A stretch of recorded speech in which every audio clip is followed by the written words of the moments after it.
Shalom anak-anak. Shalom. Puji Tuhan, selamat pagi. Dan kita melihat saat ini udara pagi yang cerah, matahari juga bersinar dengan bagus, ya, segar semua. Ya, kalian juga sepertinya juga segar. Bersyukur kita bisa menikmati hari yang baru untuk berkumpul di tempat ini, mengikuti pembelajaran hari ini, ya.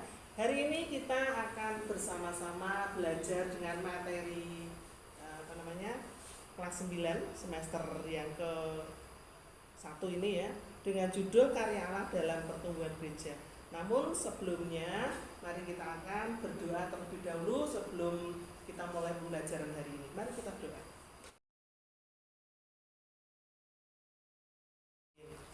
Ya, sambil menunggu teman kamu yang belum hadir, saya akan mengabsen kalian, ya. Oke.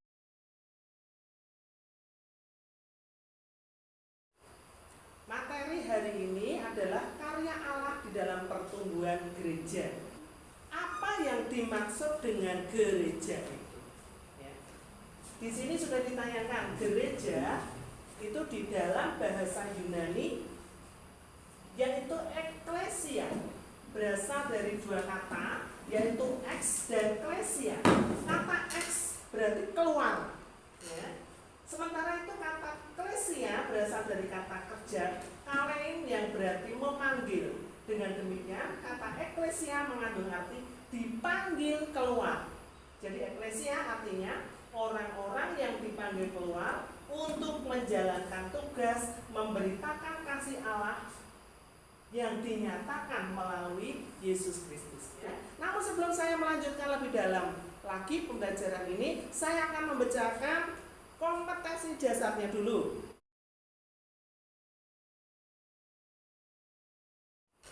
Nah, di dalam 1 Petrus 2 ayat 9-10, kamu bisa membuka Alkitab masing-masing. Coba dibuka, anak-anak. Ya, Mika, coba dibaca, Mika. Itu, ya. Jadi kita adalah bangsa yang terpilih, ya. Imam-imam yang rajani, ya.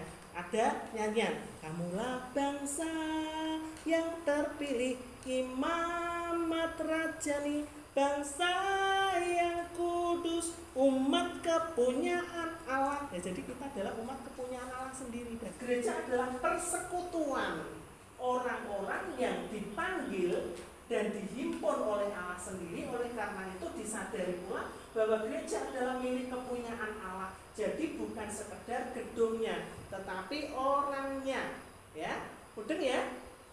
Siapa yang belum jelas? Ada yang bertanya? Nah, gereja perdana. Iya. Berbicara tentang gereja perdana, kita mengingat akan peristiwa Pentakosta. Pentakosta pada waktu itu kan, sebagaimana pembelajaran kelas yang lalu, ya. Pentakosta adalah hari turunnya Roh Kudus, di mana pada waktu Yesus naik ke surga sebelumnya dia sudah berbicara kepada para murid bahwa kita harus menunggu seperti yang Tuhan janjikan. Tuhan akan Tuhan akan mengirimkan penolong yang lain. Penolong itu ternyata setelah Yesus naik ke surga digenapi 10 hari berikutnya. Nah, turun Roh Kudus. Nah, dengan turunnya Roh Kudus itu bangsa-bangsa yang berkumpul di Yerusalem pada waktu itu kemudian dengan khotbah yang disampaikan oleh Petrus, Yohanes dan para rasul, mereka percaya dan kemudian bertobat dan dibaptis. Nah, itulah gereja mula-mula atau gereja perdana. Nah, ini sekarang contoh hal yang harus dilakukan orang percaya. Karena kita ini sudah dijadikan milik kepunyaan Allah, kita mendapat anugerah yang besar dari Tuhan, maka kita pun wajib untuk memberikan yang terbaik buat Tuhan, yaitu melakukan apa saja? Hidup saling berbagi, seperti yang dilakukan gereja perdana. Gereja perdana itu kalau kamu membaca Alkitab, ya, itu kan saling berbagi. Milikku ya milik kamu, ya. Aku punya harta gini, yuk dibagi-bagi.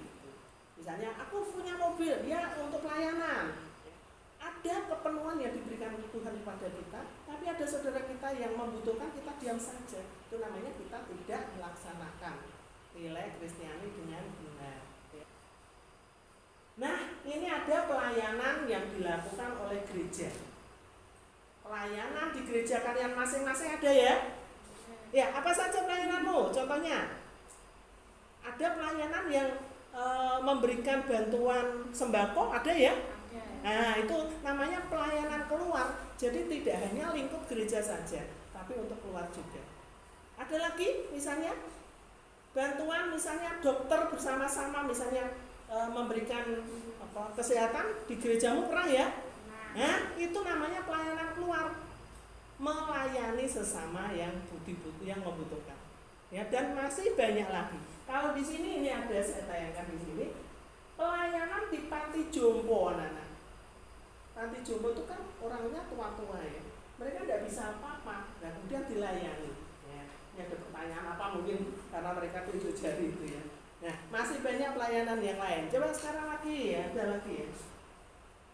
Nah ini, kamu tahu ya, ini kan orang-orang Muslim ya sembahyang, tahu ya. Tapi di belakangnya ada salib. Artinya apa? Itu tadi setelah saya membaca, ternyata mereka itu melakukan sembahyang di gereja karena mungkin tepatnya sedang mengalami kebanjiran atau yang apa. Nah, itu melayani. Kita tidak pandang bulu karena kita adalah bangsa Indonesia, harus toleransi terhadap sesama ya, tidak pandang bulu itu agama apa, itu orang apa, suku apa, tidak pandang itu. Oke, dilanjut lagi ya. Berikutnya adalah, nah ini di sini ada dua kewarganegaraan. Yang satu adalah warga negara Indonesia. Kalian warga negara Indonesia kan? Iya. Di samping kalian menjadi warga negara Indonesia, kamu dan saya juga menjadi warga kerajaan surga. Karena kita sudah ditetapkan barang siapa yang percaya kepada Tuhan akan diselamatkan. Itu janji Tuhan. Nah, sekarang saya tanya ya, umat Allah di sini tadi karya Allah dalam pertumbuhan gereja itu ada umatnya yang menumbuhkan atau berkembang ya, umat Allah yang baru ya. Artinya siapa yang tahu umat Allah yang baru itu? Ada yang tahu? Iya, yang kanan coba. Umat Allah yang baru adalah umat Allah yang hidup sesuai apa yang Tuhan kehendaki dan melakukan kasih sebagai ini kehidupan orang percaya. Iya, itu ya. Jadi umat Allah yang baru itu umat yang sudah diperbarui, meninggalkan perbuatan lamanya. Gitu ya. Siapa yang mau nambah? Saya. Iya, coba. Umat Allah yang baru adalah umat yang sudah bertobat sehingga meninggalkan perbuatan yang lama atau dosa. Iya, itu. Ya, bagus. Ya, kalian sudah tahu ya apa artinya umat Allah yang baru itu. Nah, sekarang di samping gereja itu memiliki sesuatu yang sudah dianugerahkan Tuhan untuk bisa dikembangkan, ternyata gereja itu juga banyak pergumulan yang harus dilewati ya. Pergumulan itu apa saja? Di sini sudah disebutkan. Gereja terbuka. Yang pertama, sifat gereja perdana adalah atau umum, terbuka bagi siapa saja di seluruh dunia. Ini pergumulan juga ya, karena setiap orang itu kan punya keimanan, keyakinannya masing-masing ya. Tapi ini gereja terbuka. Kadang juga ada yang tidak suka dengan hal ini. Kemudian terbuka bagi tokoh perempuan. Kalau di dalam perjanjian lama, orang-orang perempuan itu tidak bisa atau tidak boleh menjabat menjadi pendeta, tidak boleh ya.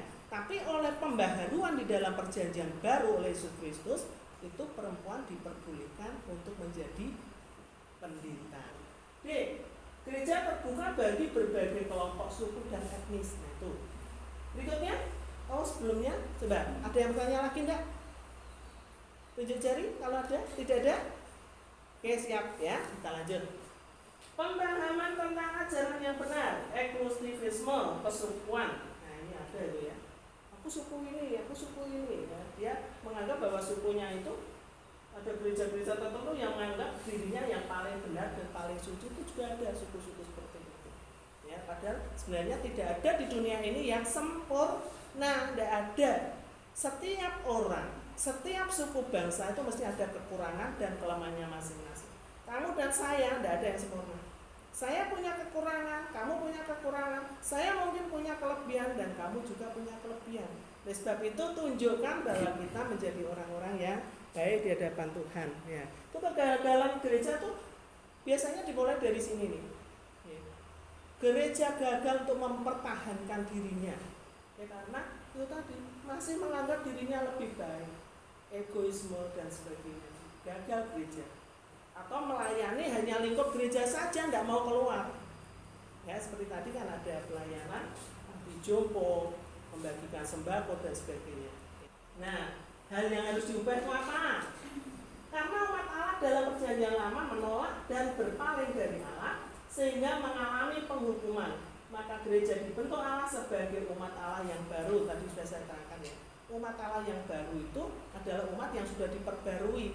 Dulunya jahat menjadi baik, itu menjadi hidup baru, namanya perubahan baru. Ini sudah saya terangkan apa itu kasih itu. Dan kasih itu harus dilakukan dengan perkataan dan perbuatan kita. Ya. Coba sekarang kita baca Matius pasal 22, 37 sampai 40.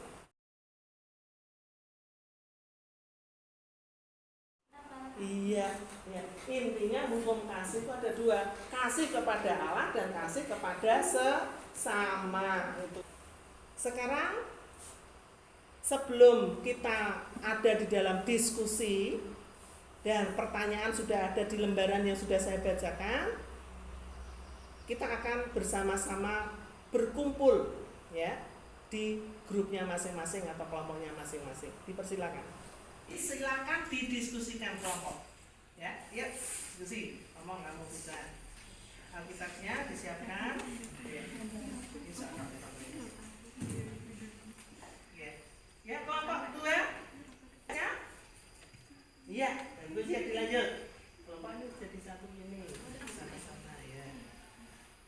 Berikutnya. Ya. Oke. 2 juga, kelompok 3 juga. Saya bersyukur sekali ya. Ada hal-hal yang perlu kamu dirangkum ya. Jadi tadi ada pertanyaan, kemudian apa yang saya sampaikan tadi kamu rangkum jadi satu. Sudah? Iya, sudah. Sekarang kalau sudah, nanti kamu berikan pada saya, nanti akan saya nilai. Oke?